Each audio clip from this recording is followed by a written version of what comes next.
Hi guys, welcome back to my channel. Hello if you're new, it's really good to have you. Today's video we are talking all about renting an apartment. For those of you who don't know, I rent my apartment. I didn't buy my apartment. That was actually the original plan for me to buy somewhere, but I ended up renting instead, and we'll get into that in a minute.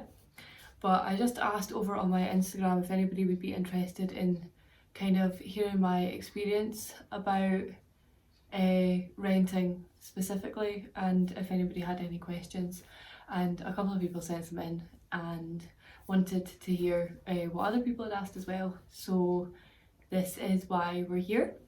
I'm trying to think whether you'll have seen, I think you'll have seen me put my Christmas tree up before this video. If not, you're gonna have to, because this is not the way I'm introducing my tree. I mean, it looks great in the video, but it's not the way that I'm going to introduce my tree. You guys help me put it up. Well, you don't, but you watch. But yeah, so as you can see, it's a little bit more of a Christmassy background at the moment, and that is because I am so excited for Christmas this year. Like, I'm really excited, and I just want to get in on it early, because I moved into my flat about 8 months ago now, and from the minute I moved in I was looking around to think about where I could put my tree. And yeah, so a little bit more of a Christmassy background today, and I hope that it brings you as much joy as it brings me. Okay, jumping straight in with the questions. What was the hardest thing to adjust to? This isn't necessarily specifically about renting a flat. Excuse me. It's about moving out in general, adjusting to having no one to tell me no. Obviously when I lived at my mum and dad's, I was still a 24-year-old woman, and there was only so much, to an extent, that I was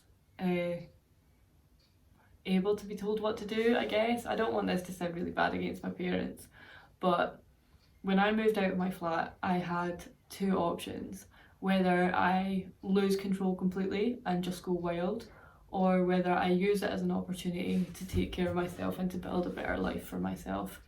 And when I first moved into the flat, adjusting to being on my own and having to take care of myself and my mental health was a huge adjustment. It really was, and it was a hard adjustment. I had every opportunity to spiral out of control again and go wild, and for a little bit I did, but now I'm on the right path, and I am taking care of myself in a really healthy way. And yeah, hardest thing to adjust to was having nobody to keep an eye on me. Obviously Joe's here. Joe stays here 2 weeks of every month when he's home, on the 2 weeks that he's home, but it's different when he's away. I'm all good now, don't get me wrong, like totally good now, but when I first moved in it was a little bit of a struggle, shall we say. How have you coped money wise? It has been difficult. I paid some rent when I lived at home, but my rent included it included a lot of things, so it's not been easy. I'm not gonna lie. I'm not gonna do this video and then lie and say that it's been completely like plain sailing, easy going. I'm very lucky to have a job which means that I can afford to live here, and take care of myself. But it has not been easy at all, and the people who have supported me will be most likely be watching this video, and you know who you are, and you know how much you've helped me. Yeah, it's been difficult. It's all about managing your money and budgeting and writing things down. If that helps you, that really helps me to write things down, and actually staying on budget as well, instead of thinking, oh, it's alright, I'll sort it out next month. Like, it's a case of staying on budget, because you think you're going to sort it out and then you don't. So yeah, it has been difficult, but I am on the right track now. Sorry. I've still got a cough. I said this in 2 videos ago, I think it was now. I've still got a cough. Moving on. yeah, I'm determined to stay on the right track and to keep myself on the right track now. Struggling with money when I first moved out had a lot to do with the fact that when I first moved into the flat I did go a little bit wild, like I mentioned earlier. But if you want it bad enough and you want to be stable enough, then you will do it. There's no excuses at all. Was it hard to be accepted for your apartment? No. No, but this will not be the case for every single person's, I don't know what the word is, experience. That some people will go to tons of different apartments and not get accepted for any, and some people will go to one and get accepted for one. I saw a couple, didn't like any of them enough to apply. When I came into this one, I loved it so much, to the point where I was walking down the stairs in the close and I was applying for it. I was sitting in the car with my dad driving back to their house and I was applying for it. And the process was I had to just email and say that I was interested and I'd like to apply, and they would email back and say, okay, this is what we need from you. So they needed proof of identity, they needed a guarantor, they needed bank statements, and they needed pay slips. So I sent all them over, and my money was all over the place when I sent that. Some of it was in an account that my mum and dad managed, some of it was in my account, some of it was in my savings account. So when I sent it over, I thought, oh my goodness, like they're going to look at this and think that I've just got no money at all. And so I actually, when I sent it over, I emailed and just said, look, I'm just letting you know that like I've got money in different accounts, kind of thing. It was just an anxiety thing. To be honest, I think when you're just renting like a one bed apartment, I don't actually think they look at your bank statements. Because if it went off bank statements, then I wouldn't have got this apartment and I'd still be living at my mum and dad's. It was just like Tesco, Primark, Tesco, Primark. I emailed all them over, and then they actually emailed back and said, great, well, your tenancy has been approved, so if you could send a deposit. And I was like, wait, what? So no, it was not hard. In fact, it was one of the easiest things about moving out was getting the apartment itself. Obviously, if you are doing a mortgage, if you're going down that route, then it's so much harder. Worth it completely. If you own your house, that's incredible. Very proud of you, very happy for you. But it was a lot harder and a lot more legality things need to go into it. Whereas I was just renting, and yeah, it was stupidly easy, to be honest. Who do you rent with? I'm not going to say, because actually no, I can say because it's in my flipping video that I made when I went to go and pick up my keys. I rent with Pavilion Properties. I wasn't going to say because I didn't want people to find my flat, but I'm not famous, like. Yeah, Pavilion Properties. What kind of things did they ask you? I touched on that earlier. It was just, they asked me for proof of identity, a guarantor, bank statements, pay slips, and any reason coming up why I wouldn't be able to pay my rent, which there wasn't any. So yeah, that's all they asked. And then they send you out a lease agreement that you go through and you answer all those kind of questions and stuff on there. Every lease agreement is different, which is why I'm not going to bother going into it. I also can't remember half of it. I've got it, like I've obviously got a copy of it, but it was long. It was like 80 pages long. Why did you buy and not rent instead? No, why did you not buy and rent instead? So my plan was to buy a flat, and then I lost my job. So my plan was to keep saving, to put down a deposit and buy a flat, and then I got a call saying, you're sacked, you're out of here. Which ended up being the best thing in the world because that place was evil and I hated them all. No, that's a lie. I loved some of them, but it was a really disgustingly toxic and unhealthy place for me to work. So yeah, I lost my job and obviously lost my income, so I couldn't go forward with the mortgage process. I actually lost my job 2 days before I was meant to start processing my mortgage, which is really hard.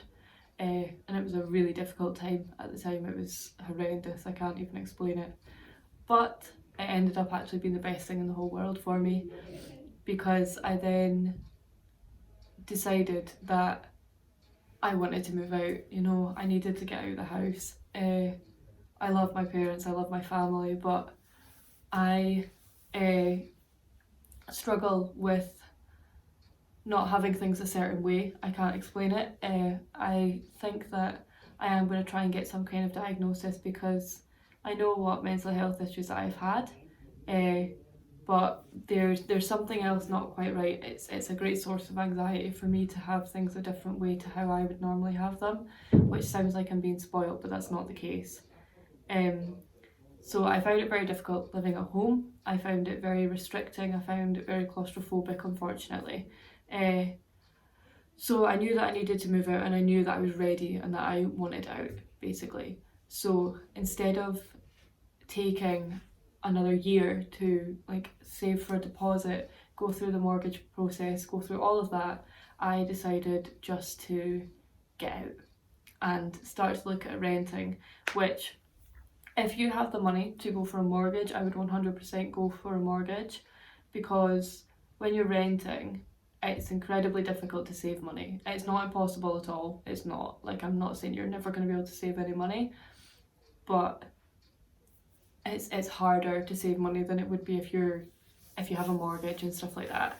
That's everything. Like, the mortgage advisor that I had went through all that with me when I cancelled my mortgage. And yeah, so they went through all that with me. I'm not trying to put a dampener on it, by the way. Renting is great. I love my flat. I'm so happy.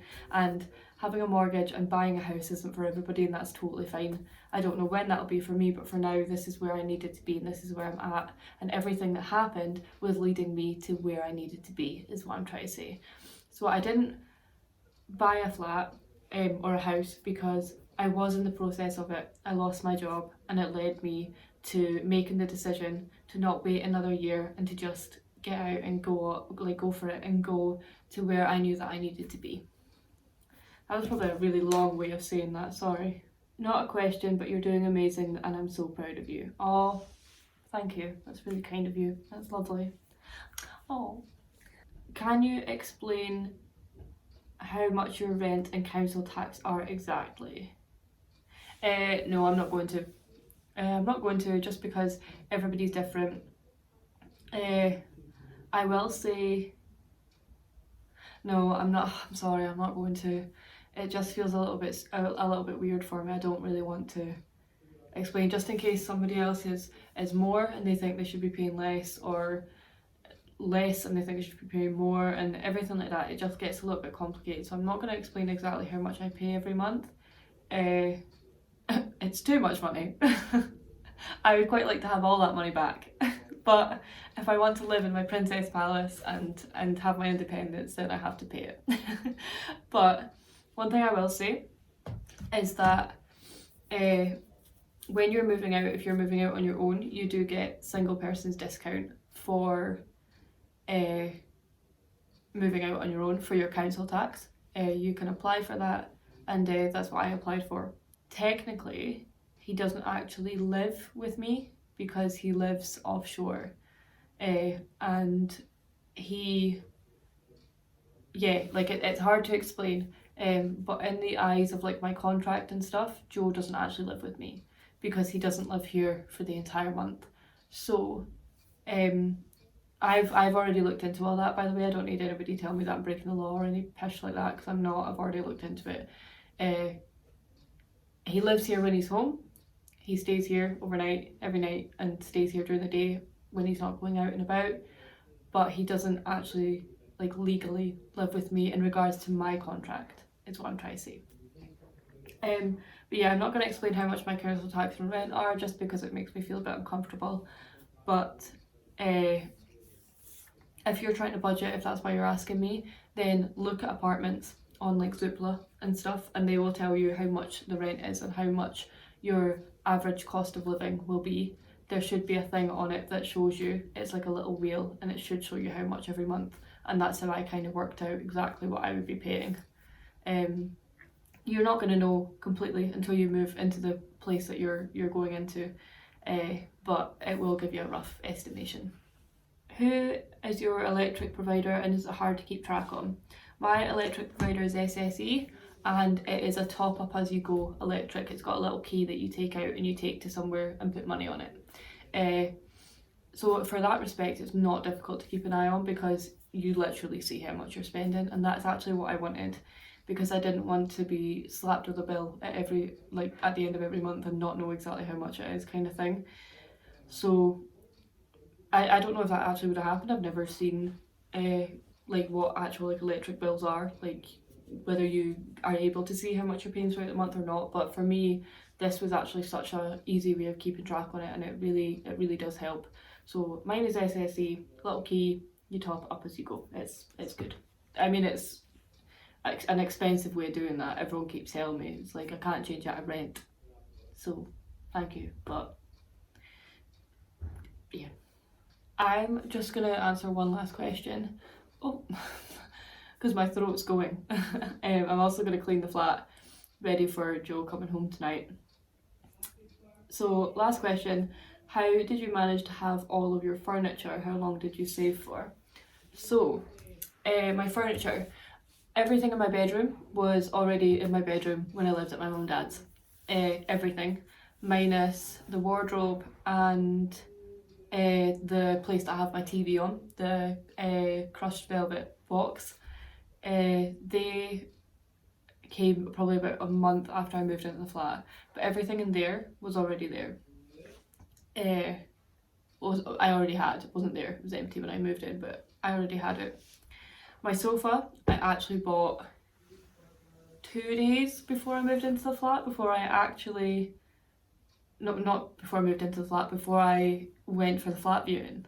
So I was actually just going and having a wee look at stuff, and I was actually looking for a coffee table, and I saw this sofa and I knew that it was absolutely perfect for my flat, because I knew that I wanted a white, grey and pink flat, and this is a grey 2-seater sofa. Didn't want anything any bigger because it's just me and Joe sometimes that live here, so didn't want anything bigger, and I just saw that it was perfect, so I bought it. And everything else I collected over about 2 years. So when I first decided, right, okay, I am aiming to move out in the next couple of years, I started buying things. Like every now and again, sometimes not even every month, maybe every couple of months I would buy a couple of things. So I bought like my tea light holders over there, my little clock, and my crushed velvet stool, and my vase of flowers, some kitchen stuff.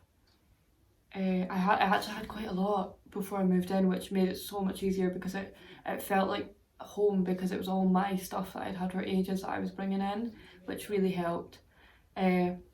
Sometimes for gifts, like my pink lamp in the glass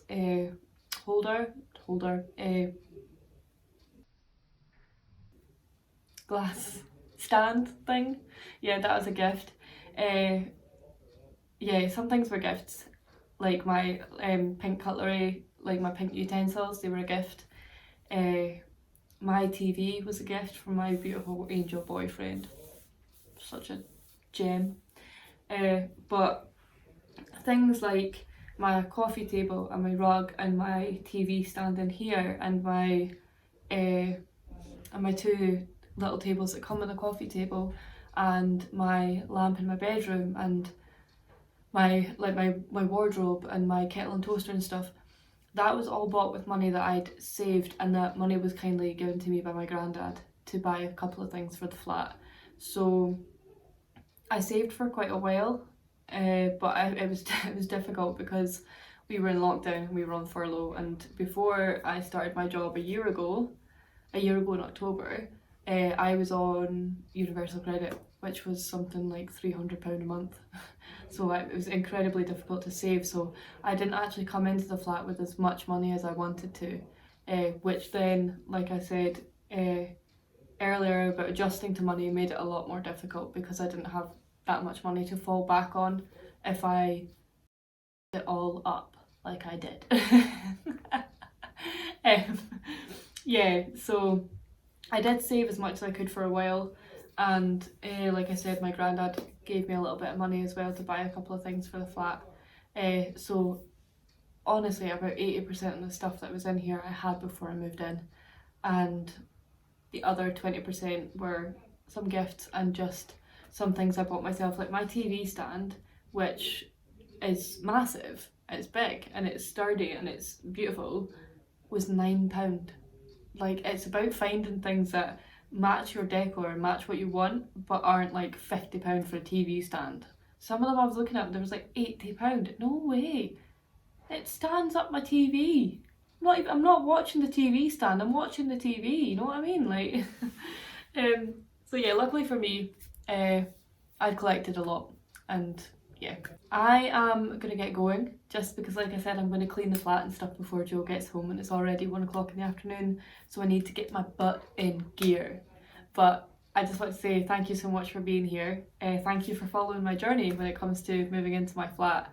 It has been one of the toughest but biggest accomplishments of my life, and I know that for some people renting a flat is just, oh well, you're just renting a flat, but for me and my story in my life, it was the biggest deal moving in here, and it is still something that makes me incredibly happy, especially now I've got a 6-foot tree sitting next to me. Yeah, I'm gonna get going. Thank you so much for watching this video. Thank you for being here. If you have enjoyed this video, please give me a like, comment, share, etc, whatever takes your fancy. I would greatly appreciate it. And if you do want to join the wee fam that I'm creating over here on YouTube, then just give me a wee subscribe. We're a lovely bunch so far, and we would love to have you. Take care. I'll see you on my next video.